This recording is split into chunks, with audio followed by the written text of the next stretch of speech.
ఈరోజు విరీతిగా రావటానికి కారణము గత కాలంలో జరుగుతున్న ఆ యొక్క పరిస్థితి. ఎవరు ఏంటి? నంద్యాల ప్రాంతంలో మహిమ కుమారి అనే ఆమె యొక్క వీడియో వైరల్ అవుతూ ఉంది. అక్కడ ఏం జరిగిందో, ఏమవుతుందో ఆ ప్రాంతంలో ఉన్న ప్రజలు కూడా స్పందన లేదు. ఎందుకు లేదు అని చూసుకుంటే ఆ ప్రాంతంలో ఉన్న వాళ్ళు జరిగింది అబద్ధము అన్నట్లుగానే ఉన్నారు.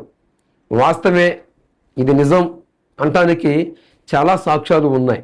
తర్వాత ఎవరైతే ఈ యొక్క జాన్ పాల్ లేక మణికంఠ, ఈ మణికంఠ అనే వ్యక్తి క్రీస్తు యేసు నామములో బాప్తిసం పొందాడా అనేది కూడా డౌటే. తర్వాత వీకేఆర్ అనే వ్యక్తి, ఇతను కూడా ఆ మోసానికి ప్రతిగా ఉన్నట్లుగానే ఉన్నారు.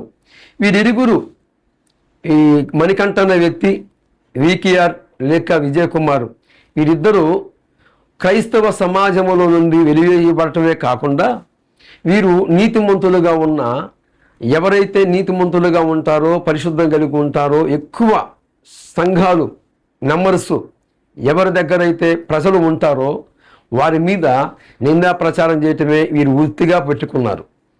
ఇక్కడ జరుగుతున్న పరిస్థితులకి ఎక్కడో ఉన్న వ్యక్తులకి పొంతనే లేదు. కానీ ఈ మణికంఠ అనే వ్యక్తి కొంతమంది పిచ్చి కుక్కలని ముసుకొలిపి ఆఖరికి ఒక స్త్రీని కూడా అడ్డం పెట్టుకొని ఆమె మీద కూడా సంపాదన ఎలాగా అడుక్కుంటున్నాడు అంటే లేటెస్ట్గా అడుక్కోవడం మొదలుపెట్టాడు. ఈరోజు ఆమె మేలు కోరి ఆ యొక్క ఎవరైతే మహిమ కుమారి అనే ఆ స్త్రీ ఉందో ఆమె మేలు కోరి ఎవరైతే ప్రత్యర్థిగాను మరి నన్ను అన్యాయం చేశాడు, నన్ను మోసం చేశాడు అని ఎవరి మీదైతే ఫిర్యాదు చేసిందో ఆ వ్యక్తి, ఆ దైవజనుడు ప్రభుకుమార్ అనే ఆ యొక్క సోదరుడు హైకోర్టులో కేసు వేశాడు.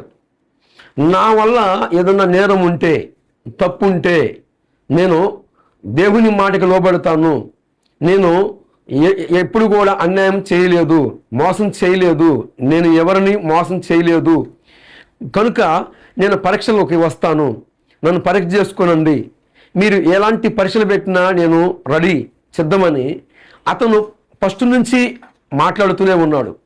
కానీ ఎవరైతే ఫిర్యాదు చేస్తుందో ఈ మహిమ కుమారి, ఆమె ఎప్పుడు కూడా ఈ ప్రభుకుమార్ చెప్పిన మాటలకి లోబడతలేదు. ఎందుకు లోబడతలేదు? మోసం కనుక. పరీక్షలకి రమ్మని ఒక పక్క కోర్టు వారు మాట్లాడుతున్నారు, పోలీసు అధికారులు ఆమె యొక్క కేసు తీసుకోలేదు అన్న సంగతి అందరికి తెలిసిందే కదా. తర్వాత పోతే ఈ మహిమ కుమారి ఆత్మీయ తండ్రి ఎవరైతే ఉన్నారో షాలేమన్న అనే మాట చెప్పక మునుపు ఈమె ఒకరి దగ్గర బాప్తిసం పొందింది. ఆ ఆత్మీయ తండ్రి కొన్ని మాటలని తెలియపరిచాడు. ఏం పరిచాడయ్యా అంటే ఈ మహిమ కుమారి యొక్క సాక్ష్యం గురించి. నేను 1000 మంది నా రూములో స్త్రీలు ఉన్నా నేను వారితో మాట్లాడగలుగుతాను, కానీ ఈ మహిమ కుమారి అనే ఆమె వస్తే నా ఆత్మీయ బిడ్డ అయినప్పటికీ ఆమెని నేను ఆ రూములో కూడా రానివ్వను, రూము బయటే నేను ఉంచుతాను. ఎందుకు అలా మాట్లాడుతున్నాడు? What is this? ఏం పేపలం ఏంటి? కారణం ఏంటి అంటే ఏదో జరిగింది.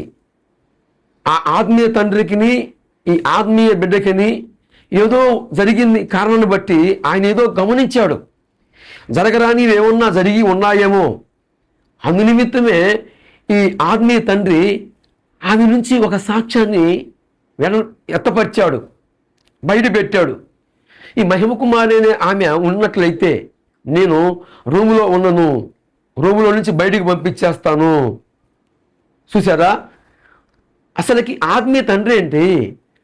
ఆ ఆత్మీయ తండ్రిగా ఉన్న వ్యక్తి ఆత్మీయ బిడ్డని తో మాట్లాడే ఆమె గురించి సాక్ష్యం ఇస్తున్న ఆ సాక్ష్యము కరెక్ట్ అయినదేనా అంటే కరెక్టే కదా. ఆయన తెలుసు కదా ఆత్మీయ బిడ్డల సంగతి, గనుక ఈ సంగతి ఎరగని కొంతమంది ఊరకుక్కలు, కొన్ని ఊరకుక్కలు లేక కొన్ని అడవి పందులు. ఈ అడవి పందుల పరిస్థితి ఏంటి అంటే అవి ఏం చేస్తాయో వాటికి తెలియదు. ఈ అడవి పందు ఫస్ట్గా ఎవరంటే మణికంఠ అనే అడవి పంది, తర్వాత ఈకియార్ అనే అరడజన లేక డజన మందిని కలిగిన ఈకియార్. ఈ ఇరుగురు మహిమకుమారి అనే ఆ స్త్రీ జీవితాన్ని రోడ్డు పాలు చేశారు. ఇక్కడ ఎవిడెన్స్ ప్రూఫ్ కావాలి. ఒకరి మీద నింద మోపితే, నేరం మోపితే కోర్టు వారికి ఏం కావాలి? సాక్ష్యం కావాలి. అందుకే ఈ ప్రభుకుమారు బాధ్యతుడు కోర్టు వారిని ఆశ్రయించాడు. కోర్టుకు వచ్చి తన యొక్క ఏదైతే ఆయన మీద నేరారోపణ చేయబడిందో దానికి నేను బాధ్యుని కాదు, నాకు సంబంధం లేదు, నేను ఆ ఎత్తుకి నేను నా వల్ల ఆమెకి నేను ఏమి అన్యాయం చేయలేదు, నేను మోసం చేయలేదని ప్రత్యర్థిగా ఉన్న నేరారోపణ చేయబడిన ఆ ప్రభుకుమార్ అనే వ్యక్తి కోర్టు వారిని ఆశ్రయించాడు. DNA సెట్కైనా సరే, ఇక ఏ సెక్షన్కైనా, ఏ పరీక్షకైనా నేను ఉంటాను, నా మీద ఆరోపణ నిజమైన వాస్తవం జరిగితే నేను కోర్టు వారి సమక్షంలోనే కోర్టు ఏది సాక్ష్యం ఇస్తుందో దానికి నేను లోబడతాను అని సహోదరుడు ప్రభుకుమారు సాక్ష్యం ఇచ్చాడు. అంత మాత్రమే కాక కోర్టు వారిని ఆశ్రయించాడు. ఈ కుక్కలు ఏవైతే ఉన్నాయో, ఈ మణికంఠ అనే కుక్క లేక గౌండ్రి కప్ప, మరి నూతిలో బావిలో ఉన్న ఆ కప్పలు ఏవైతే ఈ మహిమకుమారి జీవితాన్ని బయటికి పెట్టాయో, రోడ్డు పాలు చేశాయో, ఈ కుక్కలకి ఇస్తున్న కౌంటరు, ఈ మాటలు అన్ని